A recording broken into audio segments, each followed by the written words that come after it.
তো আমরা আমার ভ্যান নিয়ে বেরোবো ফ্যান করতে পুকুর পাড়ে, তো তোমরা দেখতে থাও।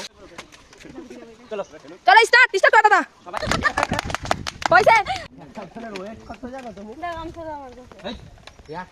কি কই এ হো গাইস 150 কিলো গাইস, কে কে বেগুন ভর্তা খাইতে চাও? এই যে ভাই না নিয়ে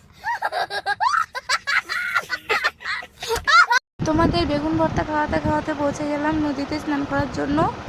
আর এইদিকে জলটা এত পরিষ্কার কি আর বলবো, তোমাদের জল দেখলেই মনে হবে যে একটু স্নান করে নিই। তো আমারও তো খুব ইচ্ছা করছিল, তার জন্য আমরা সব লাইন বাই লাইন নেমে যাচ্ছিলাম নদীতে। এই গরমে এমন নদীর জল দেখলে পরে কার না নামতে ইচ্ছা করবে বলো? কমেন্টস করে তাড়াতাড়ি জানিয়ে ফেলো যে কার কার এই গরমে নদীতে স্নান করতে হেব্বি মজা লাগে। তো এদিকে আমি স্নান করে তো উঠেও গেছি, প্রায় 1 ঘন্টা ধরে স্নান করছিলাম। তো যাই হোক, এবার আমি মাথাটা মুছে নেবো। আর ভিডিওটা ভালো লাগলে প্লিজ একটা লাইক করে দেবে, আর তোমাদের জন্য তো বেগুন ভর্তা ছিল সেটাও খেয়ে নেবে।